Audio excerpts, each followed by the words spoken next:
You're tuned in to Dynamic Advancement, the foremost authority for cyber workforce development. Today's guest has over 20 years of experience in business and information technology. He's an internationally recognized keynote speaker, trainer, and coach. He's a DevOps trainer and consultant. He is currently the Chief Information Officer for Clackamas Community College in Oregon. It gives me great pleasure to welcome my special guest, Mr. Saby Waraich.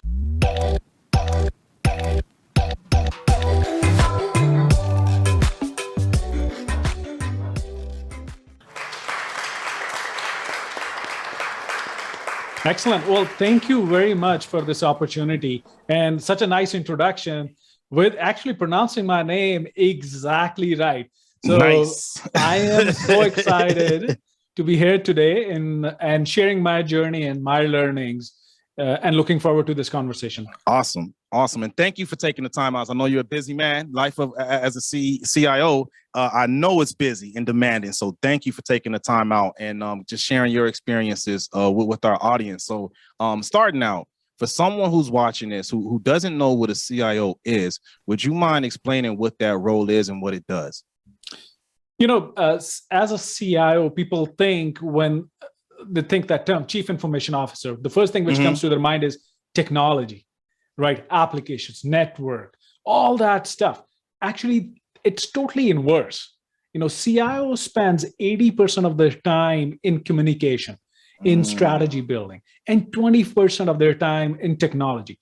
So that's the softer skill that folks who are in technology, if they want to build that softer skill, that's the faster path to that CIO level. So I'm spending a lot of my time meeting my stakeholders, meeting my business customers, understanding what are their pain points, what is causing that pain, heartbreak, and how technology can help.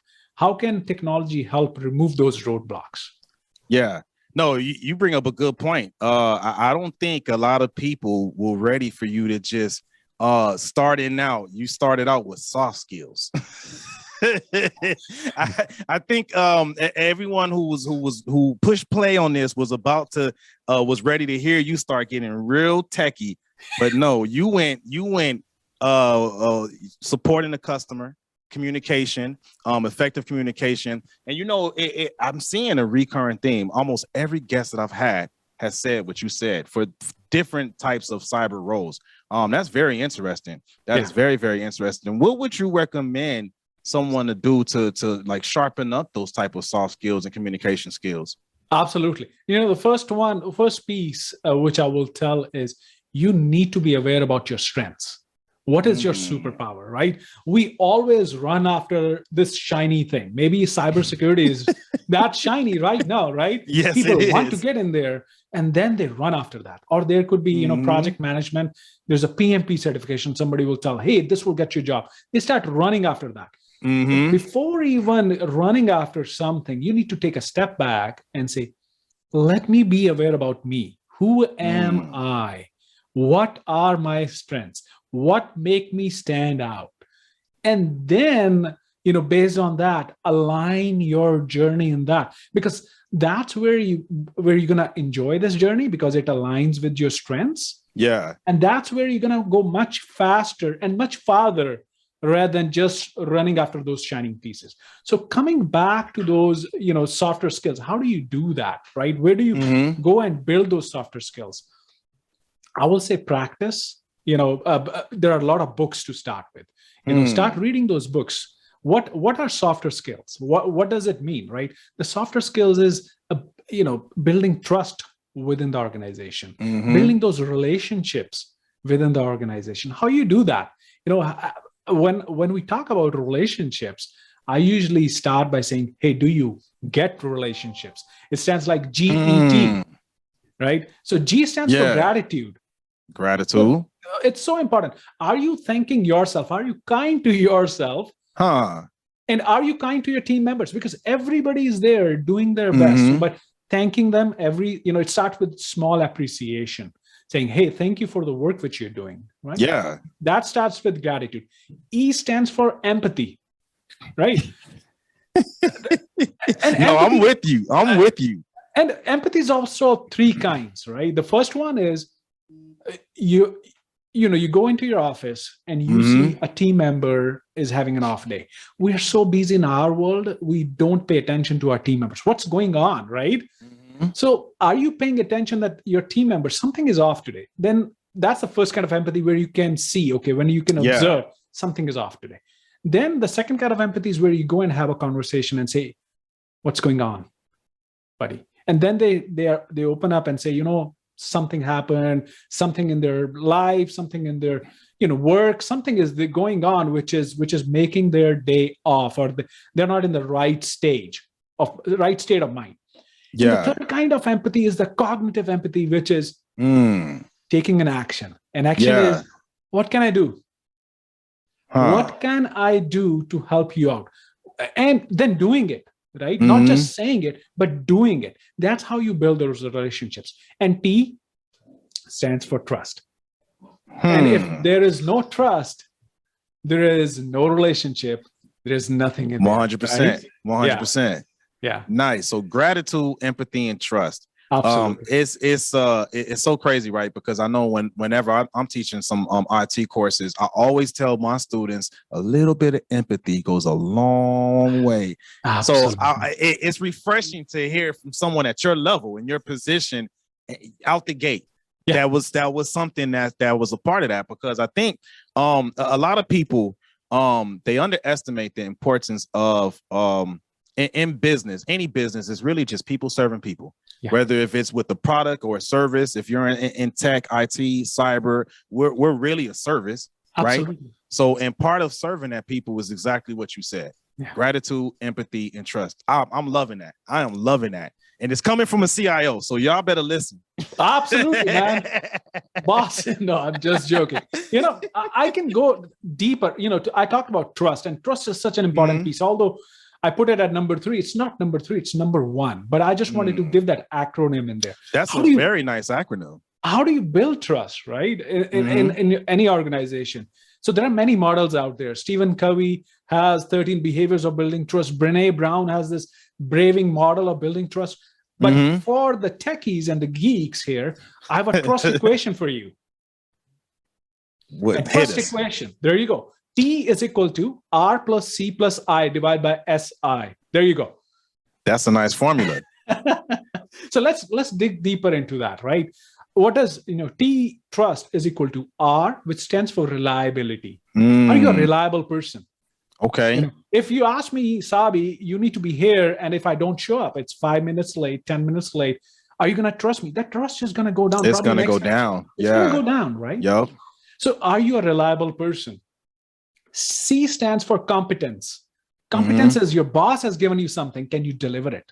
Exactly. Right? That's where you build that trust with your boss, with your peers, saying, hey, if I give something, I am sure this individual can deliver it. That's where you build that trust.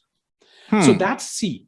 And then R plus C plus I stands for intimacy. Intimacy is like a vault, right? So if I am sharing something with you, it's in a vault. If you're going to go around and share with somebody else, and eventually you are starting a rumor mill and it's going to come back to me. Yeah. I'm not going to trust you next time. No, not at all. Right? So that's the top part of the equation, R plus C plus I, and then you divide it by SI. What does SI stands for? SI stands for self-interest. If anything and everything, what you're doing is for you, yourself, your team is not going to trust you. No individual is going to trust you because they know in all the actions which you're taking is for you yourself. Yeah. So if you want to build that trust in the organization, you inversely take that self-interest out and say, you know what? I'm doing it for you. I'm doing it for a bigger purpose. I'm doing it for a bigger vision. That's where you build that trust at such a faster pace. I like that. And that ties into a theory I subscribe to, which is success is a team sport. Absolutely. So if people on the team think that you're only looking out for self, it's very hard to trust someone like that. You got it. You got it. Man, that's good. That is really, really good. So for someone who thinks they may want that type of role that you have, what type of experience would this type of role require? Yeah.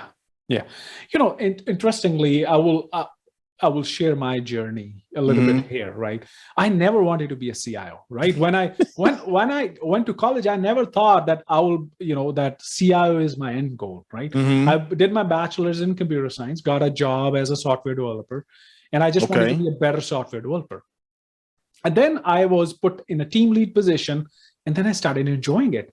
And then I moved into assistant manager software developer position. I was like, man, this is good. This was all back in India. Working for an Indian multinational for GE Capital and so on. And then I moved to United States in the year 2003. And I started looking for that management job. I applied for at least 50 positions, rejected every time. Oh, wow.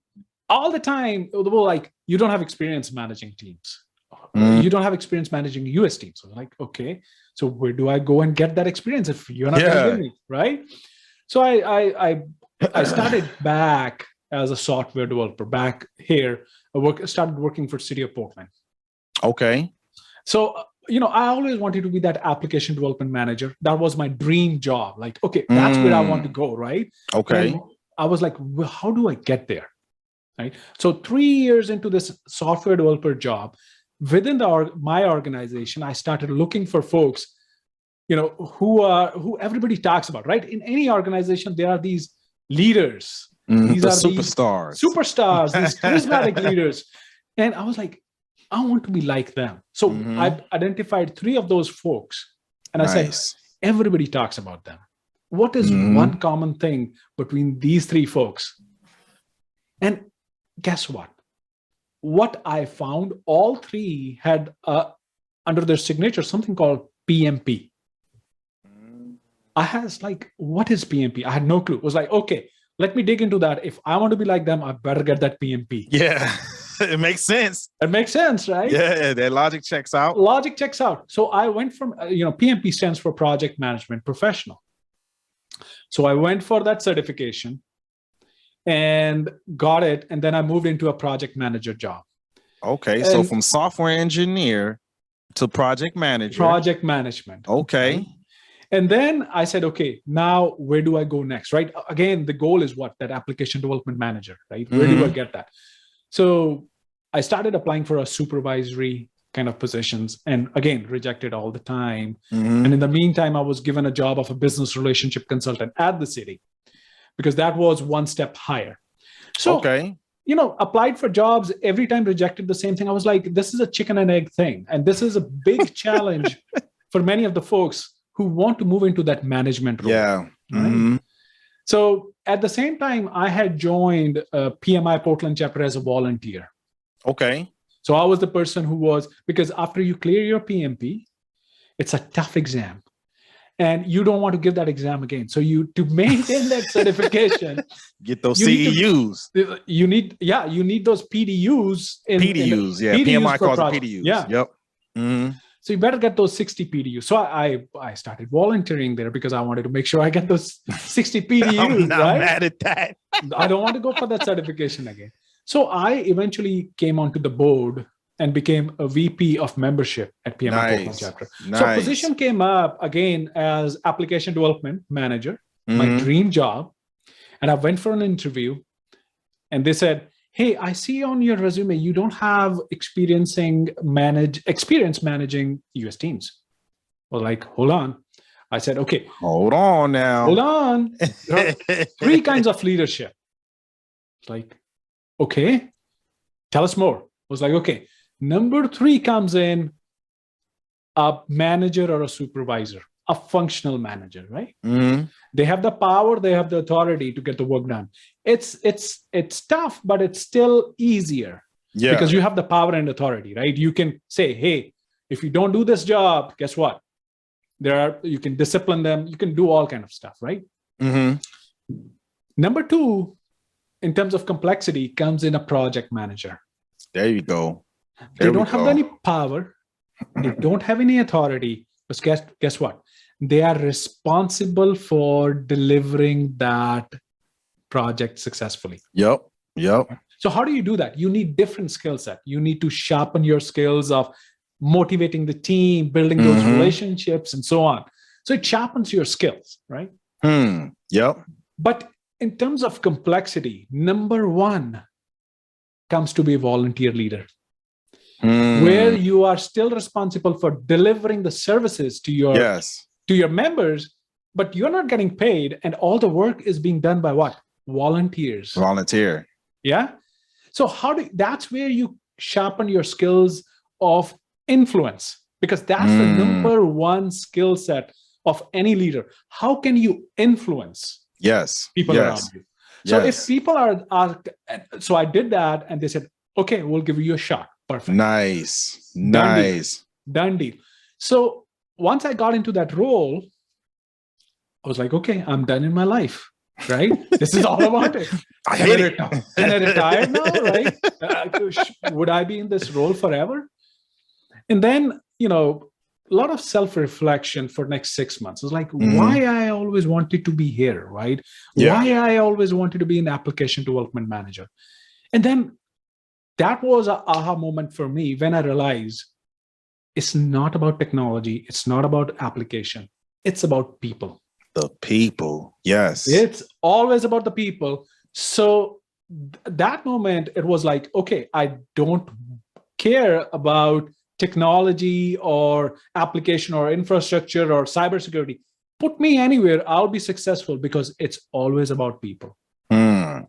So you have to inverse that thought, because most of the time we think about ourselves. Yes. But once you start inversing that thought and saying, okay, it's about you, it's about people, it's about my team, you have really taken that step to go towards that leadership role. I like that. So I'm picking up on something. So we started out with people skills, being able to work in a team, effective communication, and then we went right back to people skills, influence. Now, would you agree that part of that influence is being able to pull out those superpowers from those superheroes that are on your team? Yeah, absolutely. How do you do that? You can't motivate anybody until you can only inspire them. Right? So how do you inspire them? They get inspired by the actions which you take, by the courageous decisions which you take, by saying, it's not about me, it's about these members. How can we change lives of these people? What is my vision? What's my purpose in life? That's how people get behind you and they get inspired. So all you can do is you can inspire them. And once you inspire them, they're going to get motivated themselves and say, you know what? This is the leader which I want to follow. And this is behind who I want to go. Nice. And that's truly the recipe for becoming a CIO. Absolutely. I think you blew everyone's minds. I don't think, again, people were expecting that. The influence, the GET acronym, and it was the gratitude, empathy, trust, and then your trust formula. This is amazing stuff, man. This is amazing stuff. You kind of already shared some of your educations and credentials, but more specifically for that CIO role, what would you say is kind of like the run-of-the-mill requirements or expectations for someone in that position as far as credentials, education, et cetera, et cetera? Yeah, I will say build your brand on one thing. You should be expert in one thing, which could be your, bread and butter, right? And then what you have to do is you have to learn different parts of the organization. Oh yeah, 100%. Right? Absolutely. So that's where when I said, if you say, Saby, I'm in software developer, I'm in infrastructure, I'm in this, how can I go and learn all these different skill sets? I will say become a project manager. Oh, right. Become a project manager, because what you're going to do is, first of all, you're going to work with customers. You're going to take all different kind of projects, right? You might be involved with a software development project. You might be involved with infrastructure project. You might be involved with cybersecurity, information security project. That was, what really helped me to work with different organizations, learn what is working in them, and build those relationships with those, and learn those skill sets. Nice. So, no, that's awesome. That is awesome. It's funny you say that, right? So I just had a conversation with a friend of mine who called me, and she's a doctoral candidate, and she was just made an offer for an IT project manager, and she's like a lot of people I know, who's highly educated but still trying to build up their skills, right? and her concern was she was under the impression that in order to become a great leader like yourself, she needed to get more in the weeds and get more technically proficient. And I told her not necessarily. If and she wanted to be an IT leader. So I told, and I was telling her, hey, that are you trying to be a technician or are you trying to be a leader? And I was sharing with her that taking that role as an IT project manager would essentially do everything you just shared with us, right? And you just validated that. So if you're watching, you know who you are. Just take Saby's word for it. You're on the right path. So because she was kind of on the fence on if she should take that offer. But I think you just validated why she should. Yeah, it gets you ready for that leadership role, because you're managing the budget. That's the role of a CIO. You should be able to manage the budget in a bigger scale. Everything is on bigger scale, right? You should be able to manage the expectations of your customers. Absolutely, that's what you do in a project, right? You work with the customer, understand the scope, and then validate and deliver on those, right? And you should be better in communication. You should be better in risk management. You should be better in organizational change management. Those are all the skill sets which are going to make you successful as a CIO. Oh yeah, 100%. So that's awesome. So anyone who's thinking about becoming a tech leader or a leader in tech, cyber, IT, whatever you want to call it, wise words. That's awesome. So this was great. This is great stuff. We are coming towards the end. So one thing I always ask of my guests is share a piece of advice that someone could use right now. I will say, the biggest piece is we are so fearful of taking that next step. Nobody else is in your way to that success except you. Right? Unchain yourself. Unchain yourself. I like that. Unchain yourself and get out of that fear zone. You are not going to die. You're going to learn and you're going to get better. So even if it's a small step to get out of that comfort zone, first of all, most of us are in that comfort zone. We still remain in that. Anytime a new opportunity comes, that fear grabs us, right? Saying, hey, my God. Right. Same thing which you just shared about that individual. Hey, I don't know if I need to do this. It's okay. Let's jump. You're going to learn from it. Start taking those risks in life. You have only what? One life? You only have one life. There you go. Don't just chain yourself to these beliefs and these systems and these thought process. No one here is an expert. No one. Right? So stop listening to all these naysayers and surround yourself with people who are motivating you, who are there to encourage you, who are saying, it's okay to take that jump. I like that. Totally okay to take that jump, because that's where you're going to build that muscle. That's where you're going to deal with these challenges and have the courage to take on those bigger challenges. Yeah. No, I like that. Thank you. So to encapsulate that, unchain yourself and take that jump. There's nothing to fear but fear itself. I know oftentimes, what's the phrase? One of my mentors taught me that a lot of times the fear that people have, it isn't even real. It's not. The probability of whatever that they're afraid of happening is very low. Absolutely. So that's awesome. Thank you. Again, thank you for your time. And anyone watching this, you know how we do. Cheers to your success and stay tuned.